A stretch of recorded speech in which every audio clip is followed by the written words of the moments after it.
So we're going to now go ahead and we're going to use that flow chart that I just gave you. I just gave you one over there. I'm not going to write the flow chart down again because you've got it in front of you. We're on the second page. And we're going to find the equation when you're given 2 points.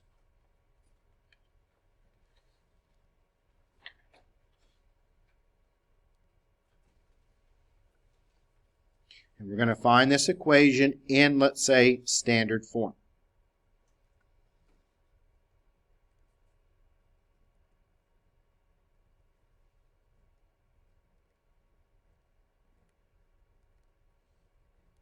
So let's say I give you 2 points. So first thing I look for is the fact that I've got 2 points.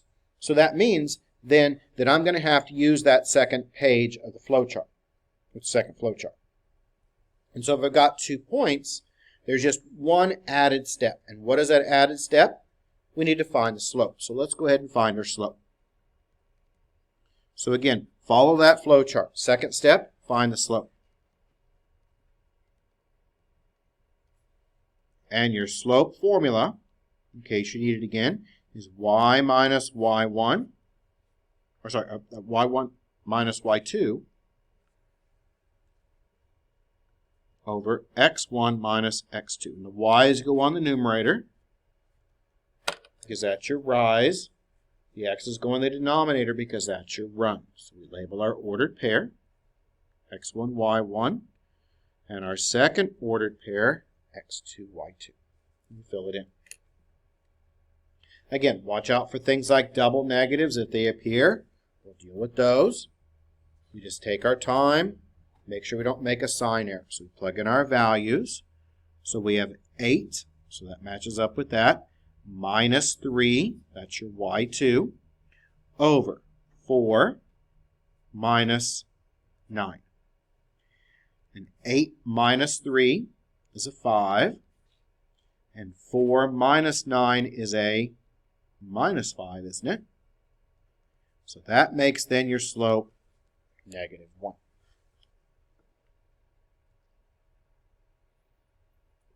Now what do we need to do? Well, now we have our slope. We want to get this in standard form, and what's the next piece? Once you found the slope, the arrow says do what? The arrow says use point slope, so that's what we're going to be using.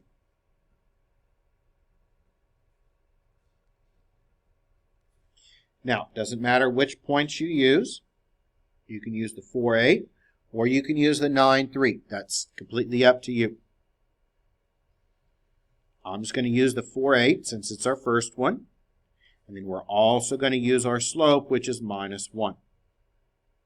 And we use our point slope formula, which is y minus y1 equals m times x minus x1.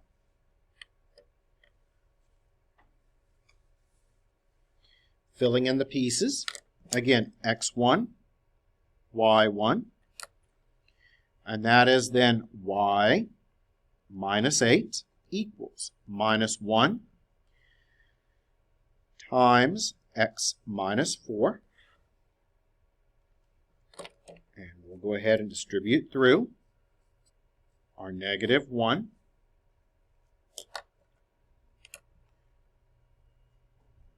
So that's y minus 8 equals a minus x and then a plus 4. Now we do want this in standard form. And since we want this in standard form, we have to move our x to the left and the 8 gets moved to the right.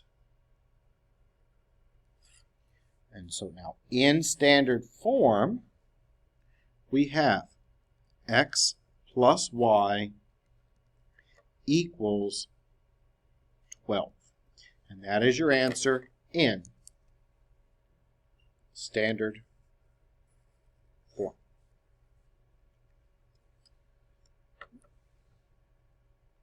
Is everyone kind of okay with that? I'm not going to do another one of these because I'd rather us do two of the next ones which are parallel and perpendicular.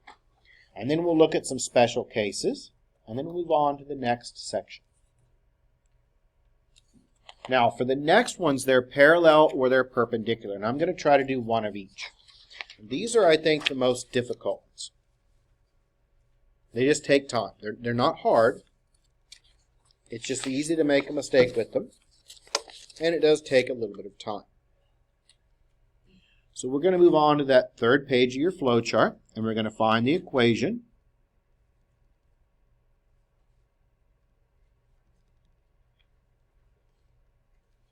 In slope-intercept form.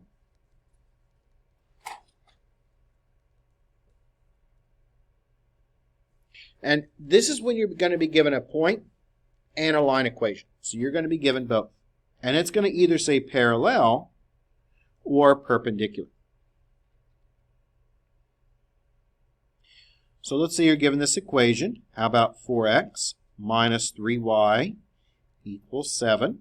And let's do the parallel one first. So we're going to say it's parallel to this point. 1, negative 3.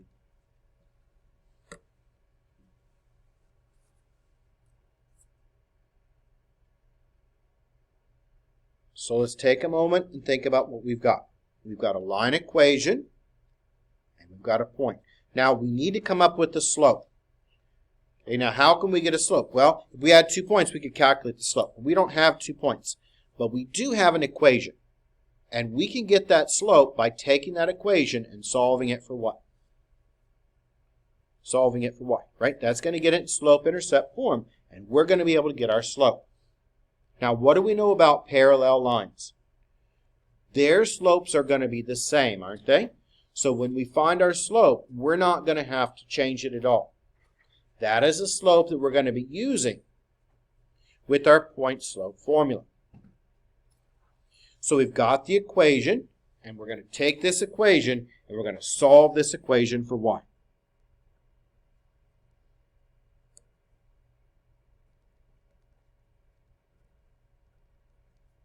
So we're going to move that 4x over. And then we've got minus 3y equals a minus 4x plus 7. We'll divide by our negative 3. And then now we have it. Our equation, solve for y in slope-intercept form, is 4/3 x minus 7/3. Now, here is where students make a mistake. And I see this happen a lot. A lot of times, students get to this step and they think they're done. We are not done. You haven't even used this point yet. We have to use it. We haven't used it at all.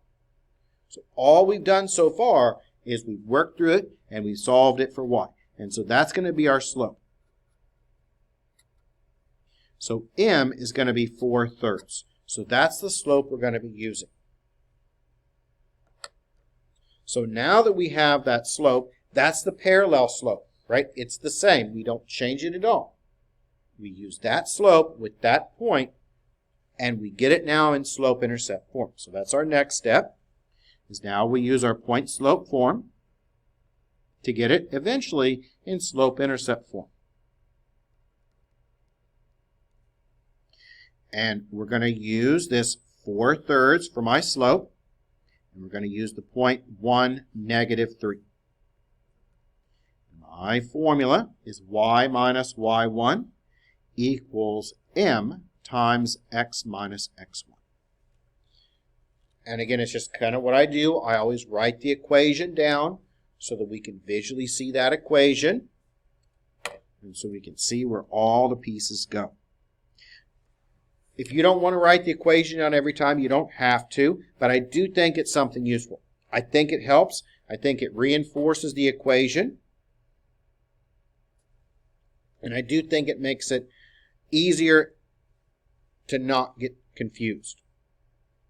So now we plug our values in. And that's y, and watch out for double negatives, minus a minus 3 equals 4/3 times x minus 1. And we're going to go ahead and distribute through. And double negative makes that now positive. So y plus 3 equals 4/3 x minus 4/3. Now we do want this in slope-intercept form, so we could work with the fractions, or we could just clear them out. Most of the time I just tell students to clear them out, because that's what we're used to doing. So we'll just multiply everything by a 3. And that is 3y plus 9 equals 4x minus 4. And now we'll move that 9 over. So 3y equals now 4x minus 13. And we divide by our 3 and we are done. So our final answer in slope-intercept form would then be y equals now 4/3 x minus 13 over 3.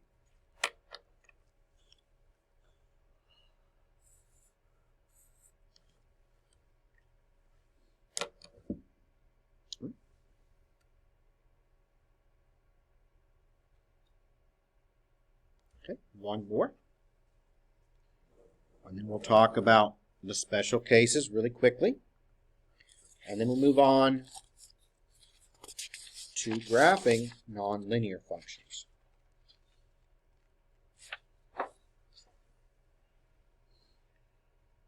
And we've done several in standard, so we'll do another one in slope-intercept.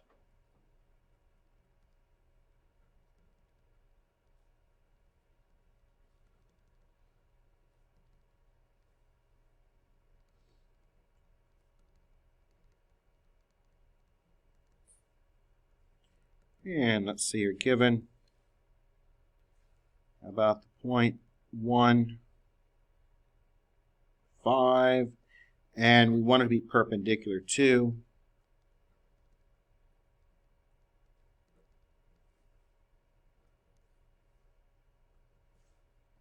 How about y equals 3x? And we'll just say y equals 3x.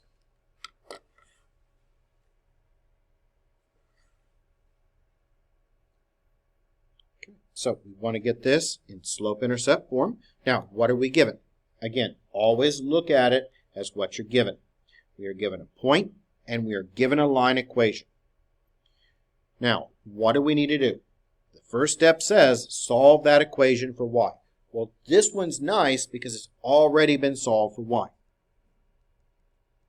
So it's been solved for y, so that means my slope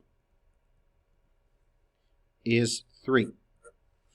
But we don't want to just use that 3 because we want it to be perpendicular. So the perpendicular slope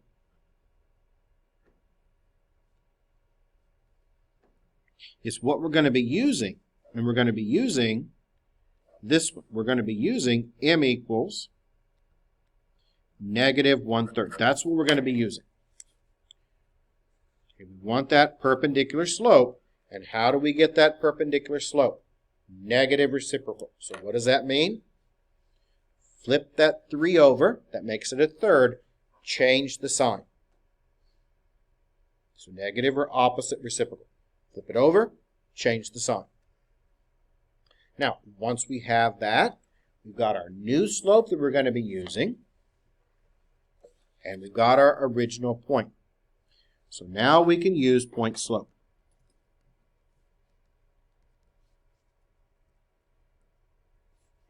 And that's y minus y1 equals m times x minus x1.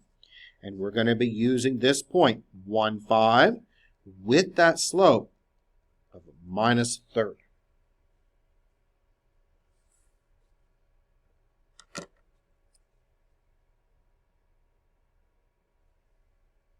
And there's x1, and there's y1. So now we fill it in. And so that's going to be y minus 5 equals -1/3 times x minus 1.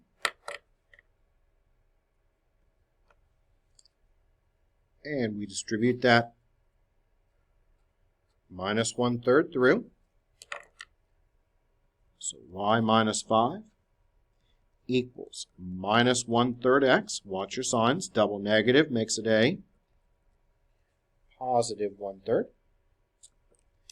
Clear out your fractions by multiplying by 3. And that now finishes it all. Well, once you solve it for y. So distribute that 3 through. We're almost done with these. And that's 3x distributing through, minus 15 distributing through, minus x distributing through, plus 1. Add that 15 over.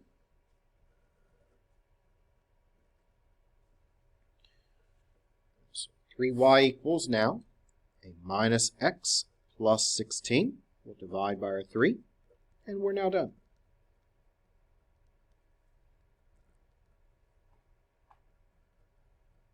So that's y equals now minus 1/3 x plus 16 over 3.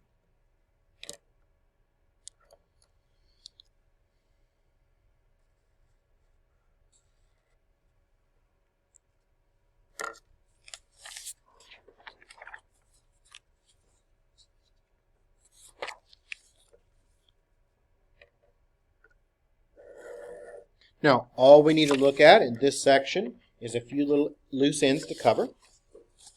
The hard part's already done. All we have to do is a few little loose ends to look at. And so the first one we're going to look at is when they give you an M and a B.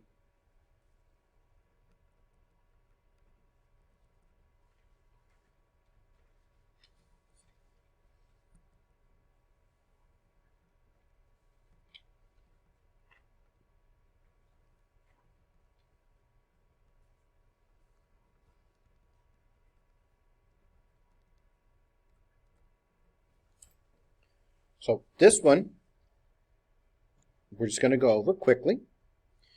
But on this one, okay, they give you an M and they give you a B. And they want it in slope-intercept form. So if you remember from slope-intercept form, well, slope-intercept form has that M and that B already built into it. Right? Because the slope-intercept form is y equals mx plus b. Write it in the right form here. And we already know the M and the B. So all we have to do on this one is put the numbers in. So your answer would simply be y equals 5x, because that's your slope, minus 18, and that's it. And there's one question like that, where they give you an M, and they give you a B, and you plug the values in.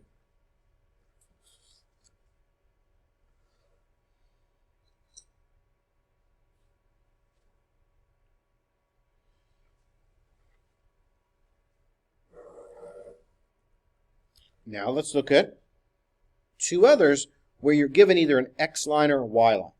And let's remember a little bit about X and Y lines.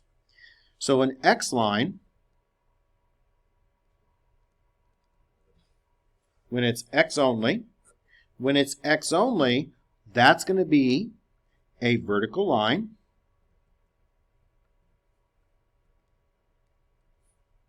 And it has either no slope or an undefined slope.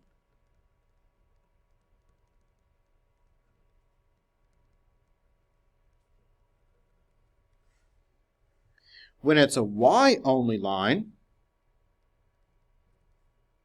it's a horizontal line.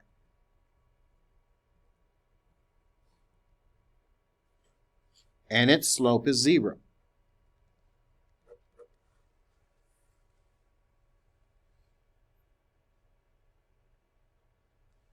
Okay, so X-only lines, when they only have an X value, are a vertical line. Y-only lines are horizontal.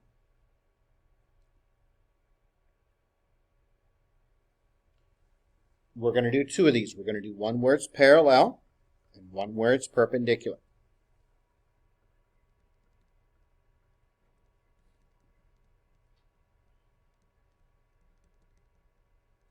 So we're just going to try and find the equation here. And let's see, you're given x equals 10, and I want it to be parallel to this point, 4, 2. And this one we're just going to do by graphing. I think it's easier to understand it if we look at it from a graph, and we really can't use the point-slope formula because we don't even have a slope. It's undefined. Now, what do we know about parallel? Okay, parallel means they have the same slope, so they're going to look the same. So if they're x's, they're both going to look like x's, or y's, so these would be y lines, these would be x lines. So let's go ahead and just graph this out. I think it's going to be the easiest way to visually see what's happening here. X equals 10. All right, so an x equals 10 line on the x-axis would be right here, and that's going to look like this. That's going to be a vertical line. Now, we want it to be the same, parallel. And where's our point at? Well, our point is at 4, 2. So our point is right here. Now, we want it to be parallel. Okay? Parallel means it's the same. So the original x equals 10 line was a vertical line. So that means we have to have a vertical line going through my point as well. And what axis does it cross? It crosses the x-axis. And so it crosses right here at 4. So your answer would simply be x equals 4. Right? Because it crosses the x-axis at 4. They have to be the same because they are parallel. Now, what about perpendicular? Well, perpendicular they have to cross. They have to form like a kind of an X like this. So let's do one where they are perpendicular.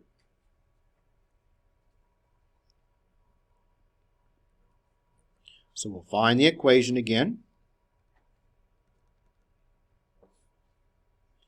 And let's say you're given y equals a negative 2. And we want this to be perpendicular to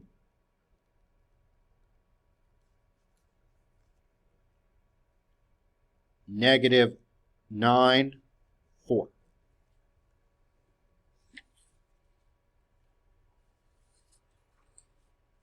So when we talk about perpendicular, it's going to be the opposite. So if it's a horizontal line, the opposite would be a vertical. If it's a vertical line, the opposite would be a horizontal. So we know y equals negative 2. So when we go to graph y equals negative 2, it's going to be down here, right? Because it's a y line. And it's going to look like this.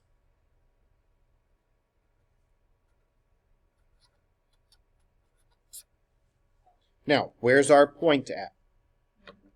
Okay, back 9 units to the left, up 4. 9, 1, 2, 3, 4. Okay, so there's our point, negative 9, positive 4. Now, we want it to be perpendicular. So, for it to be perpendicular, if my original was a horizontal line, my new one is going to be what? Vertical line. And what axis does it cross? Crosses the x-axis right here. So, what would that now be? That would be, yep, x equals negative 9. And that's it.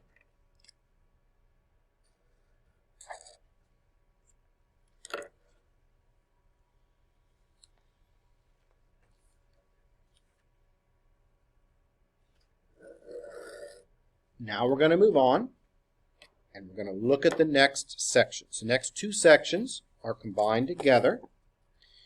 They are new.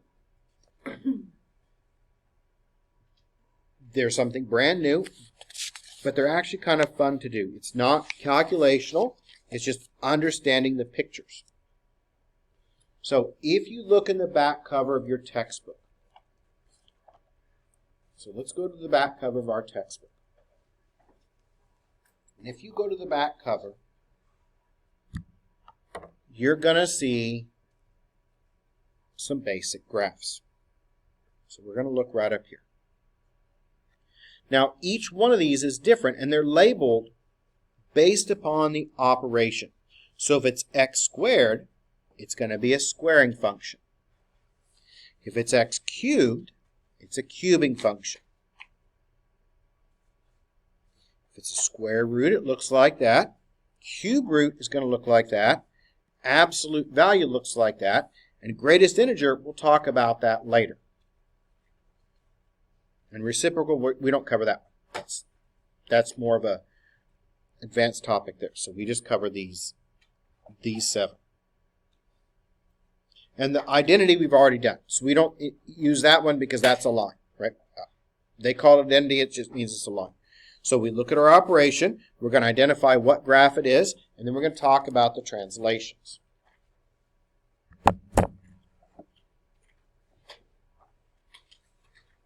And these are actually very simple, and they're kind of fun to do once you see how they're done.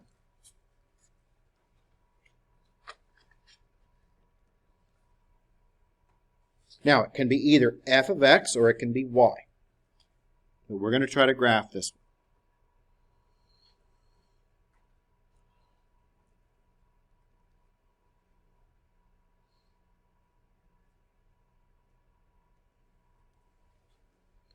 And we're going to start off with a very, very basic one.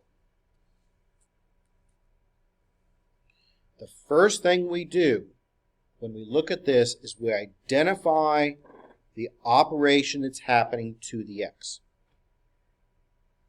And what operation is happening to the x? We're going to square it. So that means we've got a squaring function.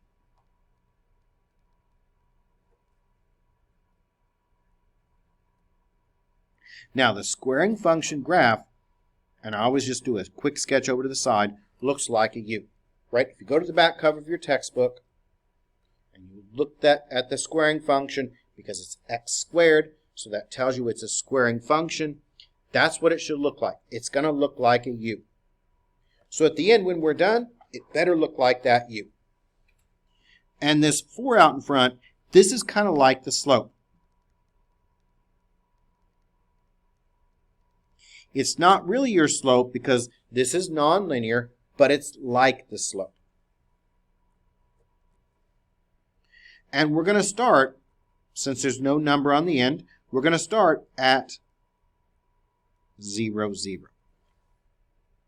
And if there's a number on the end, we start at a different spot. And we'll talk about those in a moment. Right now, we're just doing a very, very basic one where we identify the picture that it needs to look like, and then we work with that number in front. So we're going to start right here at 0, 0. Now, what are we going to do if this was our slope? Well, our slope would be up what? Up 4, right? And over 1. So we're going to start at this 0, 0, and we're going to go up 4. And we're going to go over 1. So up 4, over 1. That would make my new point now at 1, positive 4. Now, we need the 3 points to make this graph look like a U. So if I were just to connect these together right now, I would have a line. But I want a U, so I want it to look like this. How do we get the other side? If I connect them together, I have that. Yeah, so I have half of it. How do I get the other half? It needs to look like this. So we have to mirror image it. So instead of going forward 1 unit, we're going to have to go back 1. So we start at 0, 0 again. We're going to go up 4, and then we're going to go back 1. And that's going to be right here at minus 1, 4. And that then will let us make the U. That is what your graph will look like.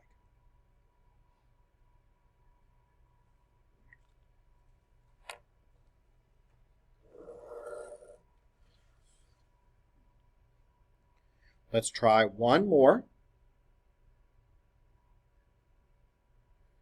And before we start moving it up and down. So let's look at an absolute value.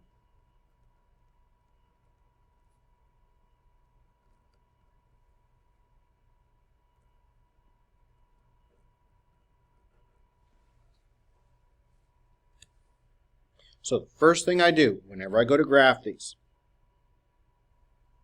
is I look at it and I think about what I've got.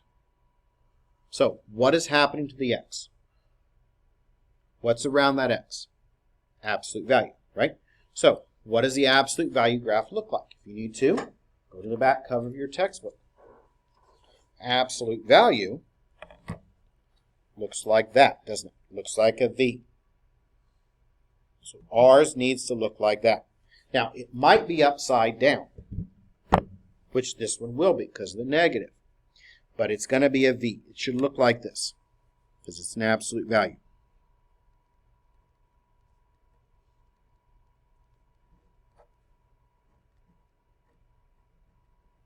So when we connect our dots, it looks like a V.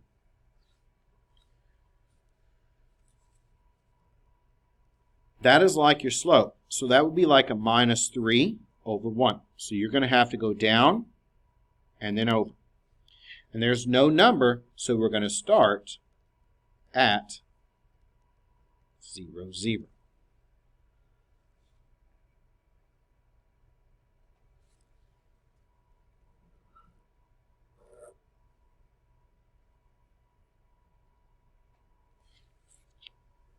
So we're going to start at 0, 0. Now, what are we going to do here? We're going to be going down 3 over 1. So down 1, 2, 3,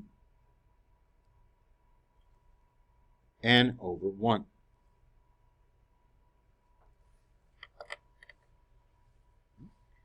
That makes the second point, and we connect them together. Now, what is it going to look like? It's going to look like this V. Okay, we have that first point, 0, 0. Our second point was at 1, -3. Now, what's the other one going to look like? Okay, we want it to be a V, so whatever goes on this side, it has to look like that. So what's my other point going to be? It's a mirror image, and so it's right back here. And it's going to be -1, -3.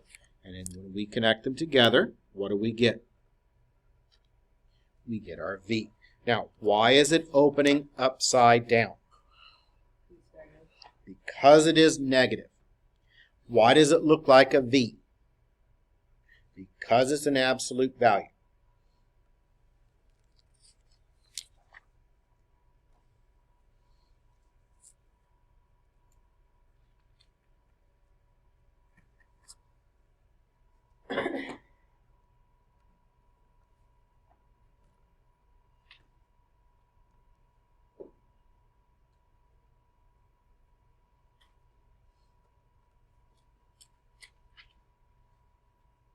And let's do another absolute value. So -1/2 the absolute value of x. And then let's add on a 4. So y equals -1/2 absolute value of x, okay, plus 4. So what should the basic graph look like? What operation are we doing to the x? Absolute value. So it's going to look like this.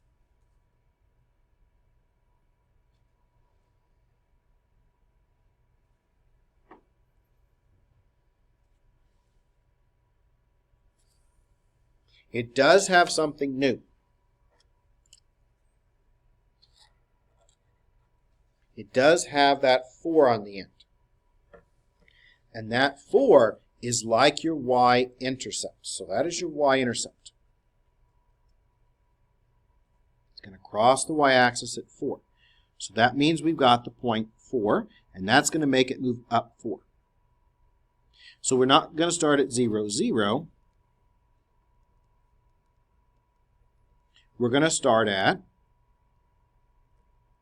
0, 4. Why? Because that 4 on the end, what did that do?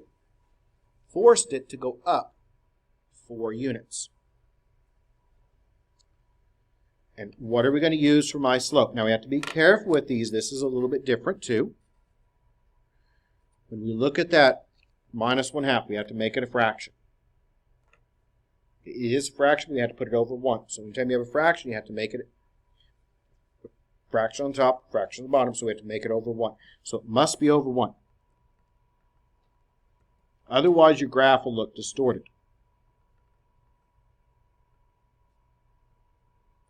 So that's going to be a minus 1/2 over 1. So we're going to have to go down 1/2 and over 1. It always, always, always, every single time has to be over 1. We can't just use the fractions anymore. Right? We can't just go down 1 and over 2 because your graph is going to be distorted. So you have to make it over 1. So now we look at it and we see it's going to look like a V, and we're not going to start at 0, 0. We're going to start at 0, 4.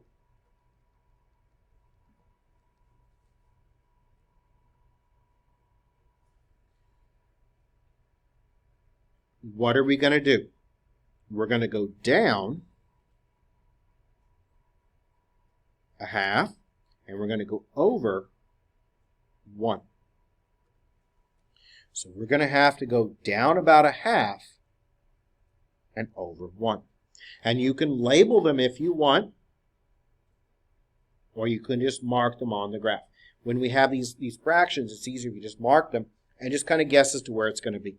So we're going to go down about 1/2, okay, and over about 1.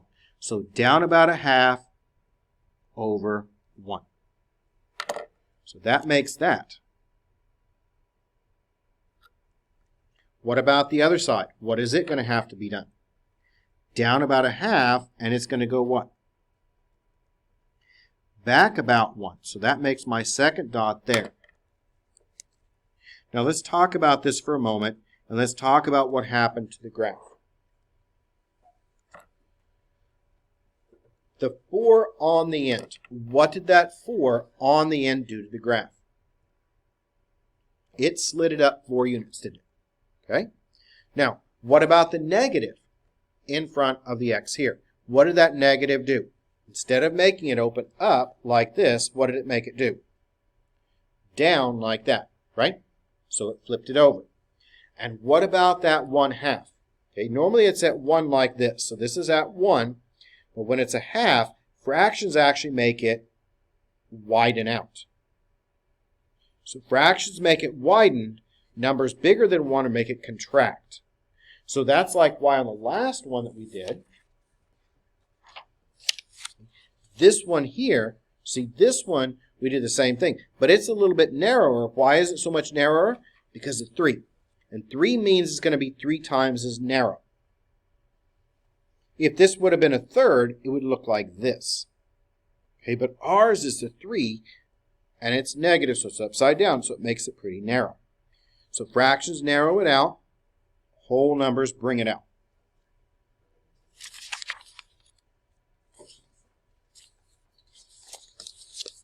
All we've looked at so far is the absolute value, and we've looked at the squaring function.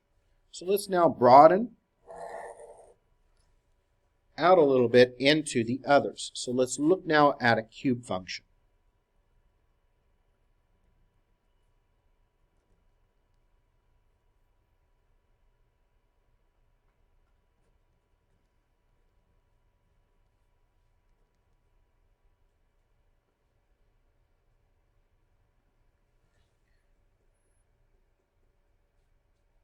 Okay, so first thing we do is if we need to, we go to the back cover of our textbook. And what operation's involved here? Cube. And if we look at the cube graph, cube looks like this.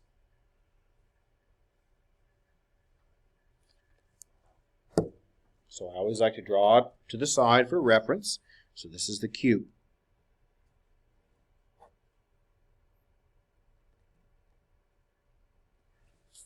Okay, so eventually my graph is going to look something like this. Now, it might be upside down, and it might be stretched out or pulled in, but it's going to look like this.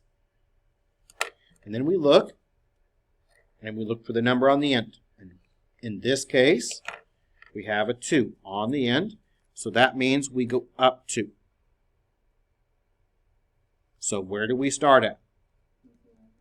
Yep, we start at 0, positive 2.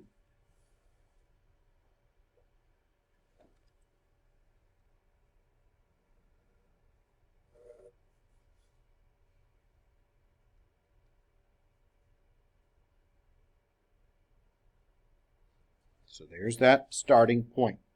Now, what are we going to use for our slope? It's like our slope. It's not really a slope, but we can use it kind of like a slope for the size, for the spread of the graph.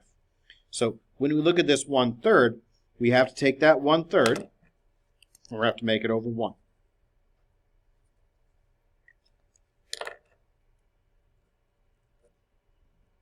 And that means we're going to have to go up 1/3 and over 1.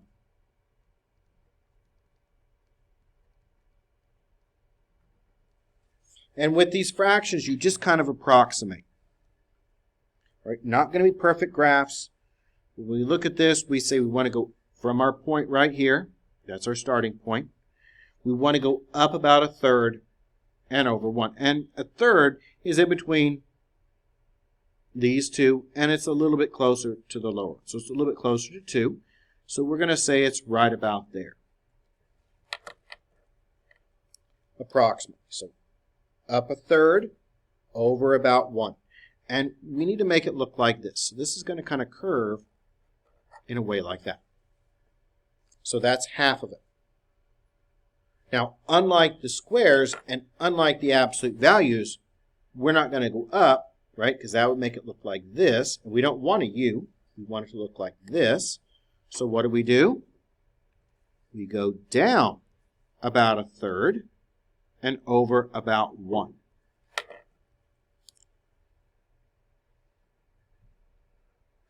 And then there's my graph. So it stretched it out. So normally it would look like this. Ours got stretched out. Ours got widened out a bit because of the 1/3. And we also moved it up 2 units because that 2 was on the end.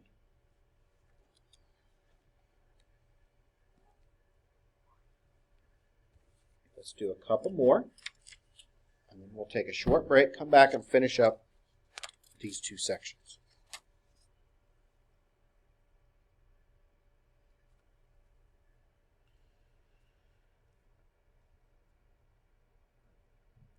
Okay, let's try to graph another one here.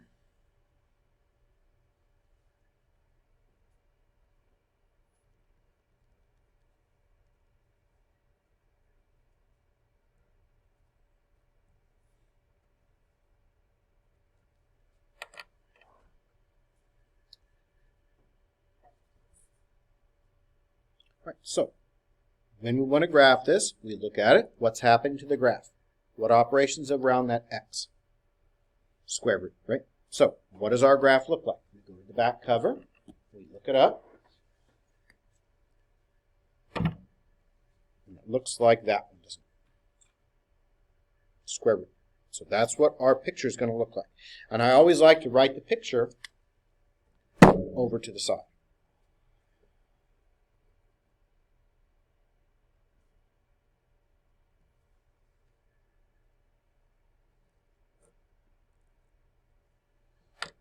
So what's going to happen here?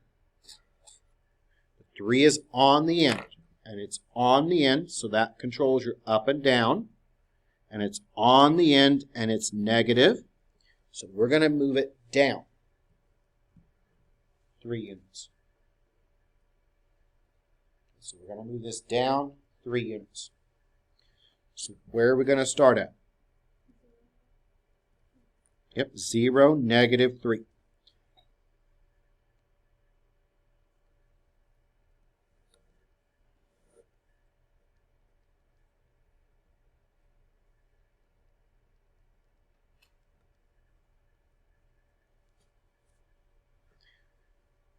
What do we have that's out in front of that x? out in front of that x, we have a minus 5. So we're going to use a minus 5 over 1. Right, that goes with this number right here. So we always write it over 1. If it's a fraction, we have to write it over 1. We have to deal with the fraction. If it's a whole number like this one, right, we're just going to use it, and we're going to have to go down 5 units over 1 unit. So we start here, and let's go down 5 units. So 1, 2, 3, 4, 5, and then over 1 unit. So what would that point be? Okay, we went down 5, so we're at minus 3. We're going to go down 5, so that makes the x part a minus 8. And we went what? Over 1, so that makes it a 1. So we're at 0, we went over 1. So we went down 5, over 1. Now when we connect them together, it needs to look like this. It's going down. Why is it going down? Not up. It's going down because this is negative. It's like your slope. Flips it upside down.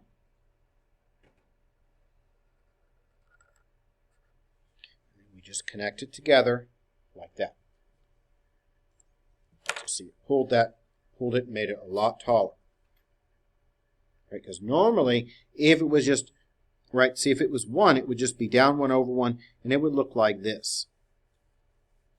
But since we got the 5, that's going to make it pull down more, like that. So they change the shape. So that number in front changes the shape of it. The number on the end moves it up and down. Let's just take a short 5-minute break, just so we can get up, walk around. We're going to come back, and we're going to finish up this section. So just take about a 5-minute break. And let's try to meet back here at 10:50. This way, we can get done with this section today.